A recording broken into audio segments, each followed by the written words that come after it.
हाँ तो दोस्तों, यार एनसीईआरटी सीरीज में अब हम अगला चैप्टर स्टार्ट करने वाले हैं, हेलो एल्केन और हेलो एरीन। कुल मिला के यार 4 से 5 वीडियो आएंगे जिसमें हम हेलो एल्केन और हेलो एरीन है इसकी पूरी की पूरी एनसीईआरटी कवर कर देंगे। देखो ये वाला जो वीडियो है वो हेलो एल्केन और हेलो एरीन का बेसिक पार्ट कवर करेगा। यानी इस वीडियो में हम बात करेंगे एक तो क्लासिफिकेशन की, नॉमेनक्लेचर की और nature of carbon halogen bond की। ठीक है, मतलब यार ये बेसिक पार्ट है, उसको कवर करेगा ये वीडियो। तो बिना देरी के इस बेहतरीन वीडियो को हम शुरू करते हैं यार, है ना। हाँ तो दोस्तों, यार सबसे पहले हम समझते हैं हेलो एल्केन्स क्या होते हैं और हेलो एरीन्स क्या होते हैं। इसके बारे में हम सबसे पहले समझते हैं, ठीक है। अब देखो सबसे पहले हम बात करें हेलो एल्केन की। तो देखो हेलो एल्केन का क्या होते हैं कि यार किसी एल्केन में से या सेचुरेटेड एलिफेटिक हाइड्रोकार्बन में से हम हाइड्रोजन हटाएं, है ना, और उसकी जगह क्या हेलोजन लगा दें कोई, ठीक है, तो वो हो जाएंगे हेलो एल्केन। एक बार वापस क्या, देखो किसी एल्केन में से या फिर किसी सेचुरेटेड एलिफेटिक हाइड्रोकार्बन, ठीक है। देखो सेचुरेटेड एलिफेटिक हाइड्रोकार्बन क्या होता है साहब, देखो एलिफेटिक का मतलब होता है ओपन चेन, सेचुरेटेड यानी जिसमें सिंगल बॉन्ड हो, यानी मतलब एल्केन ही है ना। तो क्या किसी एल्केन में से या फिर सेचुरेटेड एलिफेटिक हाइड्रोकार्बन में से हमने क्या किया, एक हाइड्रोजन हटाया और उसकी जगह कोई हेलोजन लगा दिया, तो ये हो गया हेलो एल्केन, ठीक है।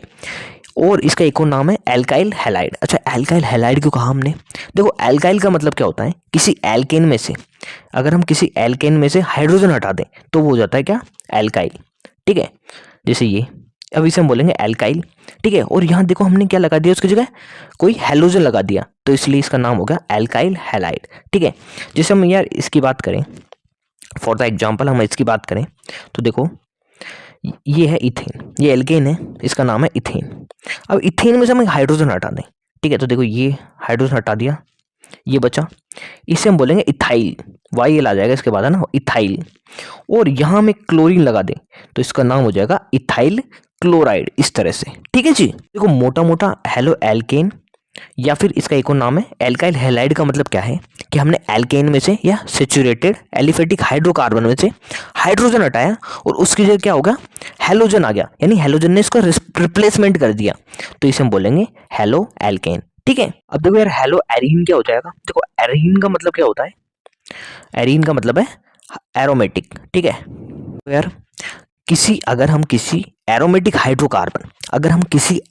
हाइड्रोकार्बन में से क्या हाइड्रोजन हटा दें और उसकी जगह हेलोजन लगा दें तो ये हो जाएगा साहब हेलो एरीन्स या फिर एरिल हैलाइड, ठीक है। एक बार वापस क्या, हम किसी एरोमेटिक हाइड्रोकार्बन में से, जैसे ये है बेंजीन है, उसमें से हमने क्या एक हाइड्रोजन हटाया और उसकी जगह हेलोजन लगा दिया, तो ये हो गया साहब हेलो एरीन या एरिल हैलाइड, ठीक। देखो एक और बात, देखो जहां से हेलोजन अटैच है उस वाले कार्बन के हम हाइब्रिडाइजेशन देखें यहाँ, तो देखो क्या होगी हेलो एल्केन में, तो देखो ये कार्बन है, ये 4 सिग्मा बॉन्ड बना रहा है, देखो एक यहाँ 2 हाइड्रोजन से और एक क्लोरीन से, तो 4 सिग्मा बॉन्ड बना रहा है, तो हाइब्रिडाइजेशन हो जाएगी सब sp3, हाइब्रिडाइजेशन क्या होगी sp3, ठीक है।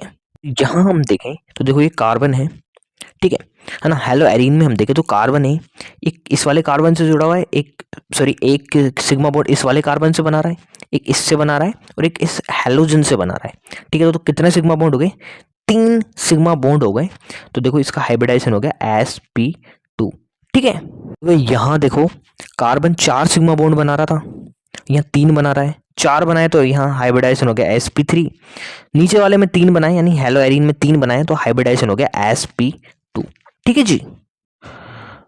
हाँ तो दोस्तों, यार हेलो एल्केन और हेलो एरीन्स के बारे को हमने बहुत बेहतरीन तरह से समझ लिया है।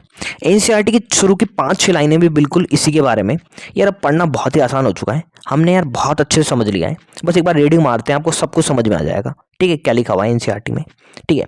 The replacement of the hydrogen atom in an aliphatic या कह दो एल्केन में से और aromatic hydrocarbon bye halogen atom results in the form of alkyl halide, या फिर इसको हम बोलते हैं हेलो एल्केन, और एरिल हैलाइड जिसे हम बोलते हैं हेलो एरीन, ठीक है। देखो क्या लिखा हुआ है, वैसे हम पढ़ चुके हैं, एक बार वापस बताता हूँ। जैसे हमने किसी एल्केन में से या कह दो यार सेचुरेटेड एलिफेटिक हाइड्रोकार्बन में से हाइड्रोजन हटाया, क्या हाइड्रोजन हटाया और उसके हेलोजन लगा दिया, यानी हाइड्रोजन का रिप्लेसमेंट कर दिया हेलोजन से, तो इसको कह देंगे साहब हम क्या, हेलो एल्केन या एल्काइल हैलाइड। या फिर एरोमेटिक हाइड्रोकार्बन, किसी एरोमेटिक हाइड्रोकार्बन में से हाइड्रोजन हटाया और उसके हेलोजन लगा दिया, यानी हाइड्रोजन का रिप्लेसमेंट कर दिया हेलोजन से, तो इसे क्या बोलेंगे, हेलो एरीन या फिर एरिल हैलाइड। ठीक है। और एक और बात देखो यार, जो हेलो एल्केन है, ठीक है, जैसे हम इसकी बात करें, हेलो एल्केन है, इसका इससे जुड़ा हुआ जो कार्बन है ना, इस हेलोजन से जुड़ा हुआ जो कार्बन है, इसका हाइब्रिडेशन क्या है, यहाँ sp3 है। ठीक है। और हेलो एरिन में क्या था, सब sp2 था, क्योंकि वहाँ 3 सिग्मा बॉन्ड थे, यहाँ 4 है, तो वही लिखा हुआ है यार यहाँ भी देखो, haloalkane contain halogen atom attached to the sp3 hybridize carbon. ठीक है। हेलो एल्केन में जो हेलोजन है वो किससे जुड़ा है, sp3 हाइब्रिडाइज कार्बन, क्यों, क्योंकि वो 4 सिग्मा बॉन्ड बना रहा था। ठीक है। Of the alkyl of an L alkyl group. और क्या, haloarene contain halogen atom attached to the sp2 hybridize carbon atom of an aryl group. ठीक है, तो ठीक है यार, ये भी है ना। देखो जो हेलो एरिन था, है ना, इसमें जो हेलोजन एटम जिस कार्बन से जुड़ा होता उसका हाइब्रिडाइजेशन क्या था, sp2 था, क्योंकि 3 सिग्मा बॉन्ड थे, है ना। वहाँ क्या था, sp3 था, क्योंकि 4 सिग्मा बॉन्ड थे। ठीक है। फिर यहाँ से यहाँ तक की कहानी बहुत अच्छे से क्लियर हो गई हमारी। ठीक है जी। तो फिर आगे जो है वो कुछ ज़्यादा काम का नहीं है, यहाँ से यहाँ तक का, है ना। इसमें कुछ यूजेज है तो वो देख लेना। देखो, एक तो ये काम का है थोड़ा, क्या, देखो जो टाइडफाइड है ना, जो टाइडफाइड है उसके ट्रीटमेंट के लिए एंटीबायोटिक आता है क्लोरोरैम्फेनिकोल, उसमें क्लोरीन होता है, तो ये याद रखना एक तो। ठीक है। अब देखो आगे चलते हैं। ठीक है। अब बायोलॉजी के होता है अपने, यहाँ थायरोक्सिन जरूर सुना होगा, थायरोक्सिन हार्मोन। देखो जो थायरोक्सिन हार्मोन है उसमें भी क्या होता है, आयोडीन होता है, और आयोडीन की कमी से गोइटर हो जाता है। ठीक है। अब देखो मलेरिया है, उसमें यूज किया जाता है क्लोरोक्विन, और देखो क्लोरोक्विन क्या है, सिंथेटिक हेलोजन कंपाउंड है। ठीक है। और क्लोरोक्विन का नाम है आपने कोविड के टाइम पे बहुत सुना होगा। ठीक है।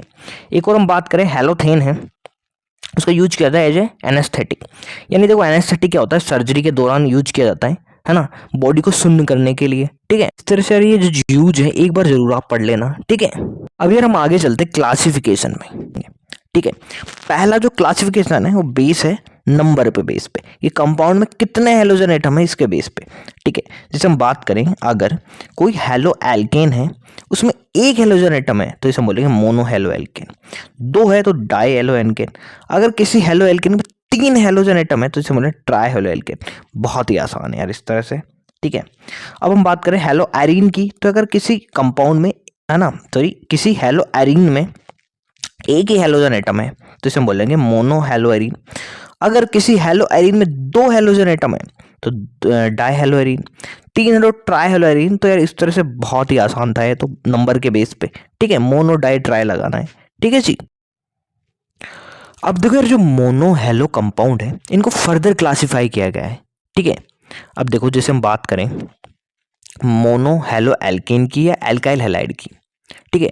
तो यार मोनो हेलो एल्केन या एल्काइल हैलाइड जो है उनको क्लासिफाई किया गया है प्राइमरी एल्काइल हैलाइड में, सेकेंडरी एल्काइल हैलाइड में, टर्सरी या कह दो 1 degree, 2 degree, 3 degree alkyl halide में। ठीक है। अब यार देखो 1 डिग्री एल्काइल हैलाइड क्या होते हैं, 2 डिग्री क्या होते हैं, 3 डिग्री क्या होते हैं, हम बात करते हैं। ठीक है।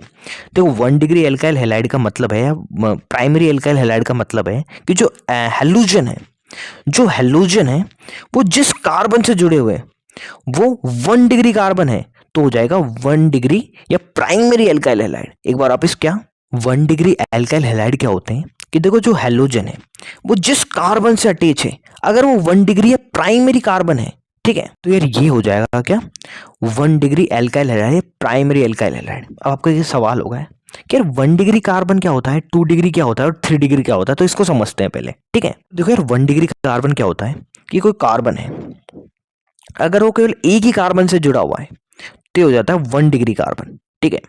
ये हो गया साहब 1 डिग्री। अगर कोई कार्बन 2 कार्बन से जुड़ा हुआ है, ठीक है, ये एक यहाँ एक यहाँ, तो यार ये वाला कार्बन क्या होगा, 2 डिग्री, क्योंकि 2 कार्बन से जुड़ा हुआ है। ठीक है। तो ये 2 डिग्री कार्बन हो गया। अब हम बात करें जैसे ये कार्बन है, ये 3 कार्बन से जुड़ जाए, ठीक है, जैसे 3 कार्बन से जुड़ गए तो ये हो गया 3 डिग्री कार्बन। ठीक है। देखो ये कार्बन 3 कार्बन से जुड़ा हुआ है तो ये हो गया 3 डिग्री कार्बन। ठीक है। जैसे यार फॉर द एग्जांपल हम इसकी बात करें, ठीक है, तो देखो ये जो कार्बन है जिसमें मैंने गोला कर रखा है ये कौन सा है, तो आप बताओ। देखो जो कार्बन है कितने कार्बन से जुड़ा हुआ है, एक तो ये कोई और एक ये, तो ये 2 डिग्री कार्बन हो गया। ठीक है। अब देखो हम सेकेंडरी एल्काइल हैलाइड की बात करते हैं। ठीक है। तो मैंने क्या बोला, देखो सेकेंडरी एल्काइल हैलाइड क्या हो गए कि जो हैलोजन है वो जिस कार्बन से जुड़ा हुआ है वो क्या होना चाहिए सेकेंडरी या 2 डिग्री कार्बन होना चाहिए। ठीक है, क्या देखो 2 डिग्री एल्काइल हैलाइड या सेकेंडरी एल्काइल हैलाइड क्या होते हैं कि जो हैलोजन है वो जिस कार्बन से जुड़ा हुआ है वो 2 डिग्री या सेकेंडरी कार्बन एटम होने चाहिए। यानी ये जो कार्बन है वो 2 कार्बन से जुड़ा हुआ हो, तो देखो ये एक यहाँ से एक यहाँ से, तो ये हो गया सेकेंडरी एल्काइल हैलाइड। ठीक है, टर्सरी में भी सेम है कि जो हैलोजन है वो जिस कार्बन से जुड़ा हो वो क्या होना चाहिए 3 डिग्री कार्बन होना चाहिए। ठीक है, तो देखो यार ये कार्बन है 3 कार्बन से जुड़ा हुआ है तो 3 डिग्री कार्बन हो गया। ठीक है, तो एक बार वापस देखो, यहाँ हैलोजन है जिस कार्बन से जुड़ा हुआ था वो क्या था 1 डिग्री कार्बन था। क्यों? क्योंकि यहाँ एक ही कार्बन से जुड़ा हुआ है ये, तो 1 डिग्री कार्बन हो गया, इसलिए हमने इसे बोल दिया प्राइमरी या 1 डिग्री एल्काइल हैलाइड। यहाँ देखो ये जो हैलोजन है वो जिस कार्बन से जुड़ा हुआ है, ठीक है, वो क्या है 2 डिग्री, क्योंकि 2 कार्बन एटम से अटैच है, तो ये हो गया सेकेंडरी या 2 डिग्री एल्काइल हैलाइड। टर्सरी या 3 डिग्री एल्काइल हैलाइड की बात करें तो देखो हैलोजन जिस कार्बन से अटैच है वो 3 कार्बन से जुड़ा हुआ है, तो ये होगा क्या टर्सरी या 3 डिग्री एल्काइल हैलाइड। तो यार इस तरह से ये भी खत्म होता है। ठीक है, तो हम बात करते हैं यार एलाइलिक हैलाइड्स। बहुत ध्यान से सुना, देखो एलाइलिक हैलाइड्स क्या होते हैं। ठीक है, देखो जो हैलोजन है उससे जुड़ा हुआ कार्बन है, अगर वो कार्बन कार्बन डबल बॉन्ड से जुड़ा हुआ हो तो वो होता है एलाइलिक हैलाइड। एक बार वापस क्या, बहुत ध्यान से सुनना, देखो जो हैलोजन है वो जिस कार्बन से जुड़ा हो, अगर वो कार्बन डबल बॉन्ड कार्बन है ना, तो वो हो जाएगा क्या एलाइलिक हैलाइड। देखो एग्जांपल देखो, जैसे ये हैलोजन है साहब, है ना, इससे जुड़ा हुआ कार्बन ये। अब देखो जो कार्बन है कार्बन डबल बॉन्ड कार्बन से जुड़ा हुआ है, तो ये हो गया क्या एलाइलिक हैलाइड। ठीक है, तो यही लिखा हुआ है देखो यहाँ भी। तो देखो एक और बात, जो कार्बन है वो sp3 होना चाहिए। ये देखो sp3 कार्बन है, अब देखो पढ़ लो यार, ये लिखा हुआ है these are the compound in which the halogen atom is bound to an sp3 hybridize carbon atom adjacent to carbon carbon double bond, है ना, कार्बन कार्बन डबल बॉन्ड, इसे बोलेंगे एलाइलिक कार्बन।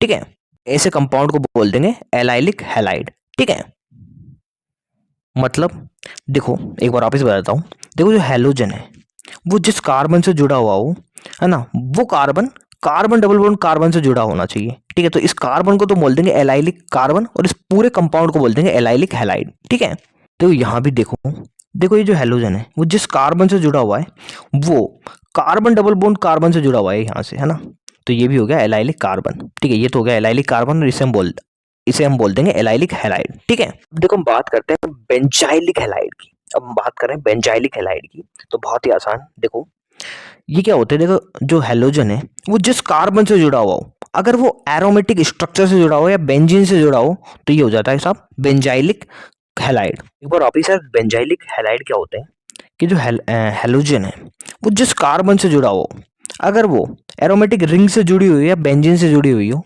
तो ये होता है बेंजाइलिक हैलाइड। ठीक है, यहाँ भी आप देख सकते हो ये हैलोजन है इस कार्बन से जुड़ा हुआ है और एक कार्बन बेंजीन रिंग से जुड़ी हुई है, तो ये हो गया क्या बेंजाइलिक हैलाइड। ठीक है, तो हम बात करते हैं विनाइलिक हैलाइड की। अब हम बात करते हैं विनाइलिक हैलाइड की। ठीक है, बहुत ध्यान से सुनना, देखो विनाइलिक हैलाइड में क्या होगा, जो हैलोजन है वो कार्बन डबल बॉन्ड कार्बन से डायरेक्टली जुड़ा होगा, ये होगा विनाइलिक। ठीक है, देखो एक और हमने ऐसा ही पढ़ा था एलाइलिक। एलाइलिक में क्या था, हैलोजन है वो कार्बन से जुड़ा हुआ था और ये जो कार्बन है कार्बन डबल बॉन्ड कार्बन से जुड़ा हुआ था, तो ये तो था क्या साहब, ये तो था एलाइलिक हैलाइड। और विनाइलिक में क्या होगा, जो हैलोजन है वो directly carbon double bond carbon से जुड़ा होगा। ठीक है, और ये जो हैलोजन जिस कार्बन से जुड़ा हुआ है उसके हाइब्रिडाइजेशन यहाँ क्या होगी sp2। ठीक है, जैसे हम अलग से देखें विनाइलिक को, देखो कार्बन डबल बॉन्ड कार्बन होगा और हैलोजन इसको डायरेक्टली अटैच होगा। ठीक है, तो ये हो गया विनाइलिक। अब देखो यार ये जो हैलोजन जिस कार्बन से अटैच है उसके हाइब्रिडाइजेशन देखो, तो देखो यहाँ कितने सिग्मा बॉन्ड है, एक तो ये हो गया, एक ये हो गया, है ना, एक हाइड्रोजन के साथ होगा, तो इस तरह से 3 सिग्मा बॉन्ड है, तो ये हो गया sp2 हाइब्रिडाइजेशन। ठीक है, यहाँ भी देखो यार जो हैलोजन है वो कार्बन डबल बॉन्ड कार्बन से डायरेक्टली जुड़ा हुआ है, तो ये हो गया विनाइलिक हैलाइड। ठीक है, अब देखो हम एक और पढ़ते हैं एरिल हैलाइड। यार एरिल हैलाइड क्या होता है कि जो हैलोजन है वो डायरेक्टली एरोमेटिक रिंग से जुड़ा होगा। ठीक है, देखो हमने एक और चीज पढ़ी थी बेंजाइलिक। ठीक है, बेंजाइलिक में क्या हो रहा था, देखो यार इनमें अंतर जरूर ध्यान रखना है, कंफ्यूज मत होता ना। देखो बेंजाइलिक में क्या हो रहा था ठीक है, बेंजीन रिंग थी या एरोमेटिक रिंग थी और कार्बन था, और ये हेलोजन कार्बन से जुड़ा हुआ था और ये कार्बन बेंजीन रिंग से जुड़ी हुई थी। लेकिन एरिल हैलाइड में क्या होगा, जो एरोमेटिक रिंग है बेंजीन है, इससे डायरेक्टली अटैच होगा हेलोजन। ये हो गया साहब क्या, एरिल हैलाइड। जरूर याद रखना। और देखो जो क्या है, एक सेकंड बहुत ध्यान से सुनना। देखो जो हेलोजन है वो डायरेक्टली जिस कार्बन से अटैच है उसका हाइब्रिडाइजेशन यहाँ क्या है, sp2। ठीक है, यहाँ हाइब्रिडाइजेशन क्या है, sp2। और बेंजाइलिक में क्या था, है ना, हेलोजन जिस कार्बन से डायरेक्टली जुड़ रहा था बेंजाइलिक में, उसका हाइब्रिडाइजेशन क्या था, sp3। हाँ तो दोस्तों अब हम बात करते हैं यार हेलो एल्केन और हेलो एरीन है, इसके नोमेनक्लेचर की बात करने जा रहे हैं। ठीक है, देखो सबसे पहले हम बात करेंगे यार कॉमन नेम्स की। ठीक है, तो यार फटाफट से नेमिंग खत्म करते हैं। ठीक है, जैसे हम इसका नाम लिखें तो देखो ये कैसे बना है। देखो CH3 था। ठीक है, यहाँ से एक हाइड्रोजन हटा। ठीक है, यहाँ से एक हाइड्रोजन हटा। ठीक है, अब ये जो है इसे हम बोल देंगे क्या, इथाइल बोल देंगे। ठीक है, और यहाँ क्लोरीन लग गया तो इसे हम बोलेंगे इथाइल क्लोराइड। ठीक है, ये हम पहले भी देख चुके हैं वैसे तो। ठीक है, तो इसका नाम हो गया साहब इथाइल क्लोराइड। ठीक है, देखो क्या हुआ, एक बार वापस बताता हूँ। CH3 था साहब, यहाँ से एक हाइड्रोजन हट गया। ठीक है, तो CH3 CH2 है ना, और ये फ्री रेडिकल बन गया। अब देखो इसका नाम क्या होगा, 2 कार्बन है तो एथ, और इसके बाद लग जाएगा सफिक्स YL, तो ये हो गया इथाइल। अब यहाँ क्लोरीन लगा दें तो इथाइल क्लोराइड। ठीक है, तो इसी तरह से हम ये वाला देखें तो देखो CH3 CH2 CH3 होगा, है ना, यहाँ से एक हाइड्रोजन हटा, CH3 CH2 फ्री रेडिकल बन गया साहब। इसे हम बोल देंगे 3 कार्बन तो प्रोप, YL आ जाएगा ना तो प्रोपाइल। ठीक है, ब्रोमीन लग गया तो ब्रोमाइड। ठीक है जी।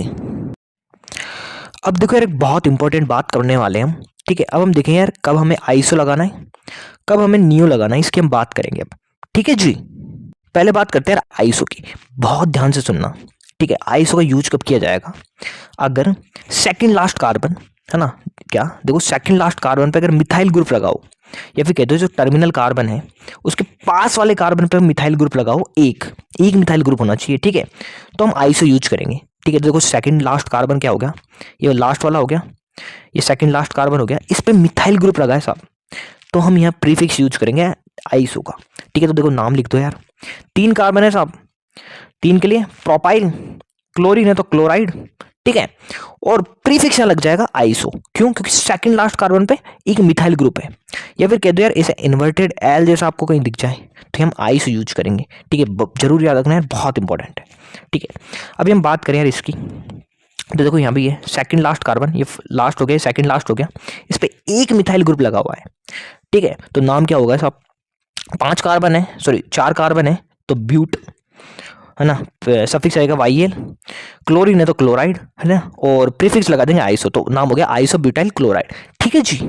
अब यार हम बात करते हैं नियो की, अब हम बात करते हैं साहब नियो की, तो बहुत ध्यान से सुनना। नियो में क्या होगा, सेकंड लास्ट कार्बन पे 2 मिथाइल ग्रुप लगे होंगे। क्या क्या क्या, सेकंड लास्ट कार्बन पे 2 मिथाइल ग्रुप लगे होंगे, तो हम प्रीफिक्स लगा देंगे नियो। और एक और बात यार देखो, ये जो कार्बन है इसे डायरेक्टली हेलोजन जुड़ा नहीं होगा, बीच में कार्बन होगा फिर हेलोजन जुड़ा होगा। ठीक है, ये डायरेक्ट हेलोजन जुड़ जाए तो वहां नियो यूज मत करना। ठीक है, वहां कुछ और आएगा, वो हम आगे देखेंगे। ठीक है, एक बार वापस क्या, सेकंड लास्ट कार्बन पे 2 मिथाइल ग्रुप जुड़े होंगे नियो में। हाँ, और एक और बात, हेलोजन डायरेक्टली अटैच नहीं होगा इससे, ये भी याद रखना। ठीक है, तो देखो यार ऐसा प्लस सा आपको बनता दिखेगा, देखो ऐसा प्लस सा बन रहा है, इस पे हेलोजन जुड़ा हुआ है। ठीक है, तो यही है यार, आसान सा है। 5 कार्बन है तो पेंटाइल, ब्रोमीन है तो ब्रोमाइड, और प्रीफिक्स लग जाएगा नियो। तो इतना सा है यार आइसो और नियो का खेल। ठीक है जी। अब देखो यार प्राइमरी सेकेंडरी टर्सरीज की बात कर लेते हैं, वैसे हम कर चुके हैं पहले भी, है ना, बहुत आसान सा है ना, वापस कर लेते हैं एक बार। ठीक है, तो देखो यार नोमेनक्लेचर हम देख रहे हैं। अब देखो अगर कोई कार्बन 3 डिग्री कार्बन हो, या फिर कहते हो हेलोजन अगर 3 डिग्री कार्बन से जुड़ा हो, तो देखो प्रीफिक्स लगा लेंगे टर्सरी। 2 डिग्री से जुड़ा हो तो सेकेंडरी। ठीक है, 1 डिग्री हो तो प्राइमरी लगा दो, यार जरूरत नहीं है यार प्राइमरी की तो। ठीक है, देखो यार हम इसकी बात करें तो जो हेलोजन है वो डायरेक्टली जिस कार्बन से जुड़ा हुआ है वो क्या है साहब, वो है 3 डिग्री। ठीक है, तो देखो नाम क्या हो जाएगा, देखो पहले तो नाम लिख दो, 4 कार्बन तो ब्यूटाइल, ब्रोमीन है तो ब्रोमाइड, और प्रीफिक्स आ जाएगा टर्सरी। ठीक है, टर्सरी ब्यूटाइल ब्रोमाइड, ये नाम हो गया साहब।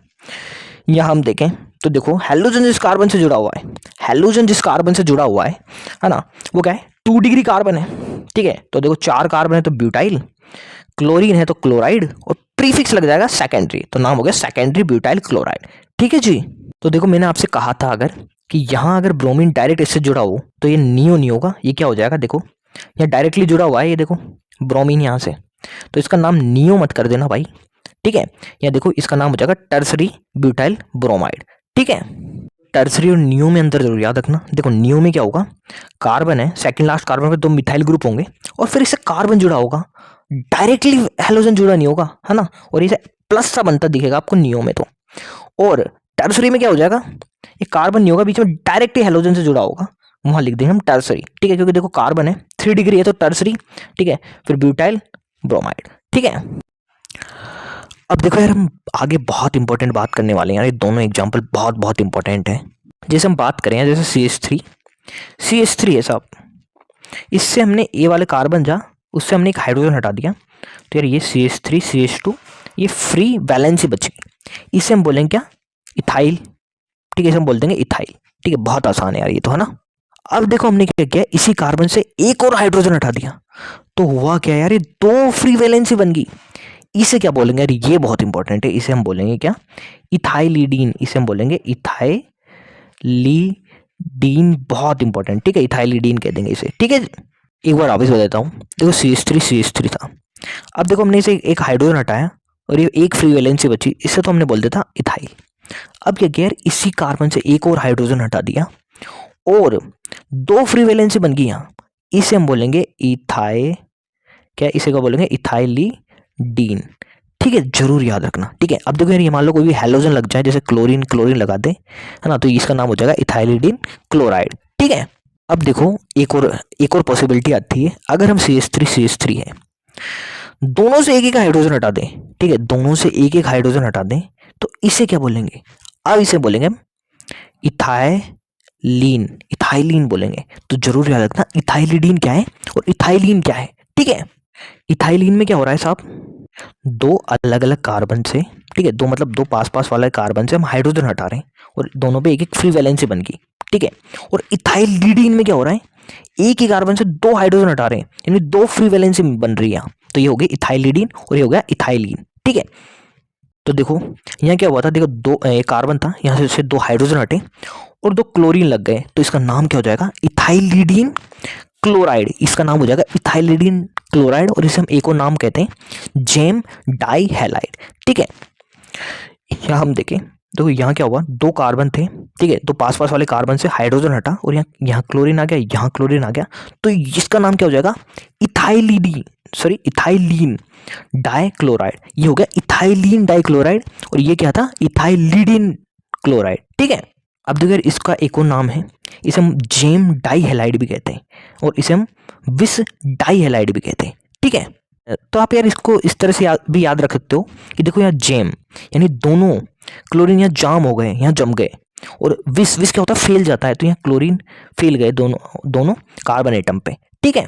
तो यार इस तरह से खत्म होता है, जरूर याद रखना इथाइलिडीन और इथाइलीन, ठीक है। अब यार हम नोमेनक्लेचर देख लेते हैं हेलो एरीन का, बहुत ही आसान है। देखो एक बेंजीन है, यहाँ से हाइड्रोजन हटाया और ब्रोमीन लगा दिया, तो इसका नाम क्या हो जाएगा, देखो बेंजीन है तो बेंजीन तो है ही, है ना, प्रीफिक्स लगा देंगे ब्रोमो, तो ये नाम हो गया ब्रोमो बेंजीन, बहुत आसान है, एक बार वापस क्या, तो वो बेंजीन था, एक हाइड्रोजन हटाया और वहाँ कोई हेलोजन लगा दिया जैसे ब्रोमीन, तो नाम क्या हो जाएगा, बेंजीन तो है इसका नाम, आगे प्रीफिक्स लगा दो ब्रोमो, तो ब्रोमो बेंजीन, ठीक है।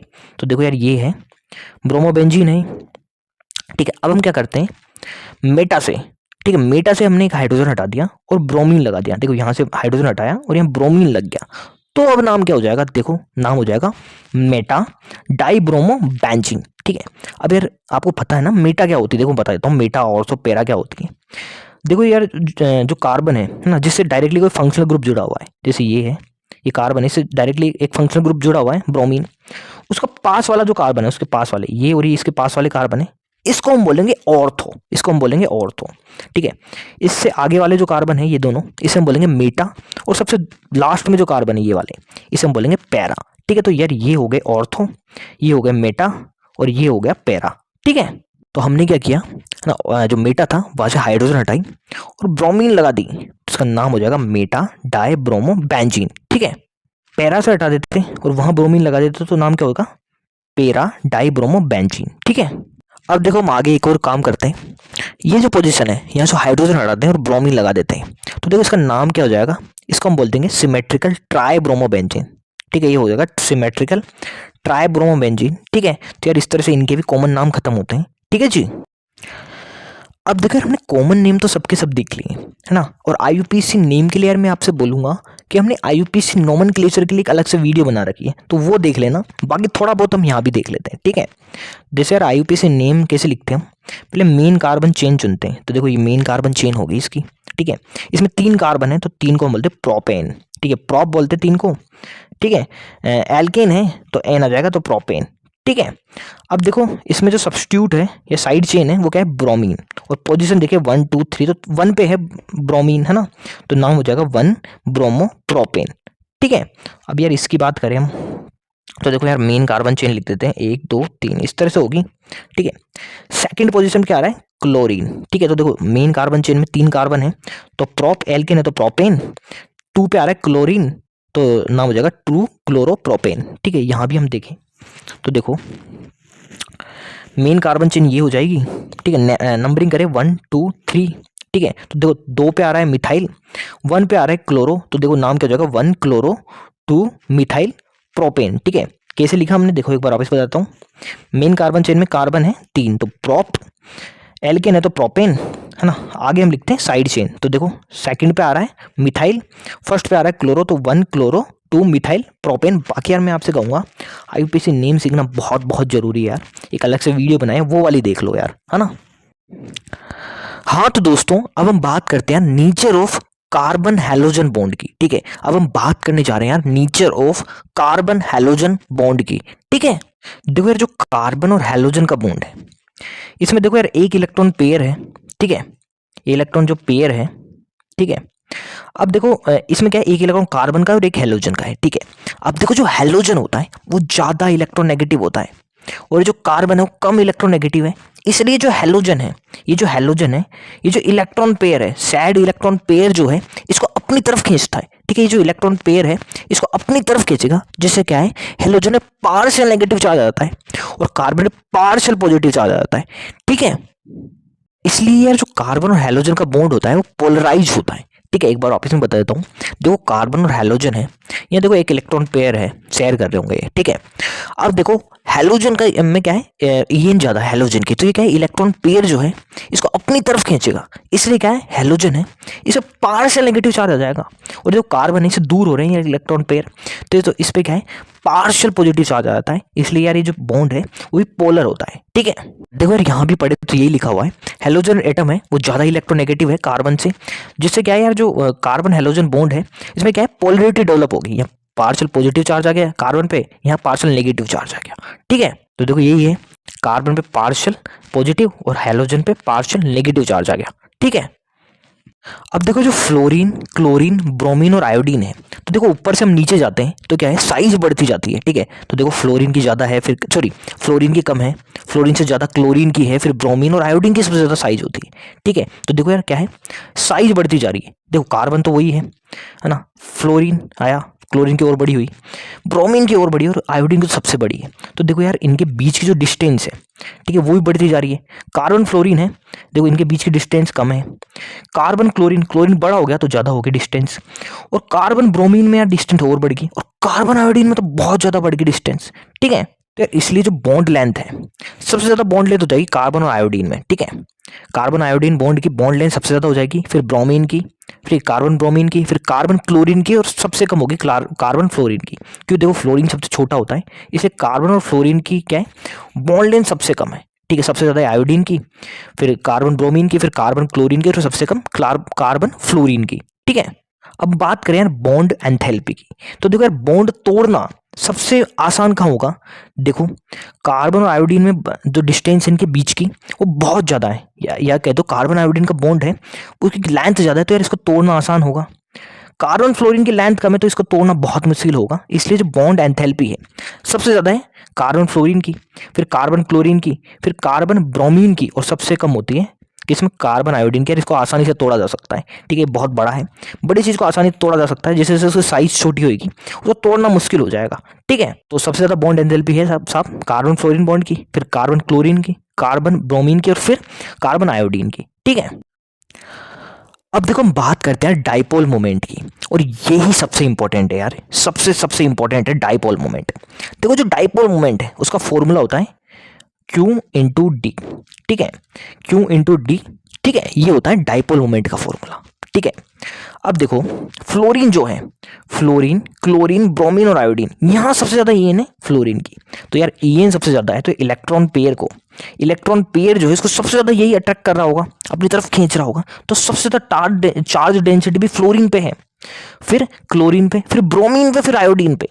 एक बार वापिस क्या देखो, फ्लोरीन की ईएन सबसे ज्यादा है, फिर क्लोरीन की, फिर ब्रोमीन की, फिर आयोडीन की। तो देखो फ्लोरीन की ईएन ज्यादा है, तो ये जो बॉन्ड के बीच में जो इलेक्ट्रॉन पेयर है इसको ये सबसे ज्यादा अटैक कर रहा होगा, तो चार्ज डेंसिटी सबसे ज्यादा होगी फ्लोरीन पे, फिर क्लोरीन पे, फिर ब्रोमीन पे, और आयोडीन पे तो कम है। तो क्यू बराबर, मतलब डाइपोल मोमेंट बराबर होता है क्यू इंटू डी। तो क्यू यानी चार्ज डेंसिटी सबसे ज्यादा है फ्लोरीन पे, तो इस हिसाब से तो यार फ्लोरीन मतलब कार्बन फ्लोरीन का डाइपोल मोमेंट सबसे ज्यादा होना चाहिए। लेकिन यार यहाँ एक और फैक्टर है, क्या, डिस्टेंस का। और देखो डिस्टेंस सबसे ज्यादा कहाँ है, कार्बन आयोडीन में। तो यार ये तो कंफ्यूजन हो गया। देखो चार्ज डेंसिटी तो सबसे ज्यादा है फ्लोरीन में, है ना, कार्बन फ्लोरीन वाले में, और डिस्टेंस की बात करें तो सबसे ज्यादा है कार्बन आयोडीन में। तो देखो यार इन दोनों फैक्टर को मिला जुला के एक ऑर्डर आता है जो बहुत बहुत इंपॉर्टेंट है, वो है साहब ये, सबसे ज्यादा डाइपोल मोमेंट हो जाएगा कार्बन क्लोरीन बॉन्ड का, फिर होगा कार्बन फ्लोरीन का, फिर कार्बन आयोडीन का, और फिर होगा फिर होगा कार्बन ब्रोमीन का, और सबसे कम होगा कार्बन आयोडीन का। बहुत बहुत यार, बहुत बहुत इंपॉर्टेंट है। ठीक है, एक बार वापस क्या डाइपोल मोमेंट हम देखें तो देखो सबसे ज्यादा है, सबसे ज्यादा कार्बन क्लोरीन बॉन्ड का, फिर होगा कार्बन फ्लोरीन बॉन्ड का, फिर कार्बन ब्रोमीन बॉन्ड का, और सबसे कम कार्बन आयोडीन का। जरूर याद रखना, बहुत बहुत इंपॉर्टेंट है। ठीक है, हाँ तो दोस्तों यार इस तरह से बेसिक पार्ट जो है हेलो एल्केन और हेलो एरीन का वो खत्म होता है। ठीक है, अब यार अगले वीडियो में बने रहना प्लीज यार, क्योंकि अगले वीडियो में हम कवर करेंगे methods of preparation of halo alkane और हेलो एरीन। ठीक है जी, तो यार ये वीडियो खत्म करते हैं हम। यार वीडियो पसंद आए तो प्लीज लाइक करें, और इसी तरह की और वीडियो देखने के लिए चैनल को सब्सक्राइब करें। धन्यवाद, और आपका कोई भी सजेशन हो तो प्लीज यार कमेंट कर दें।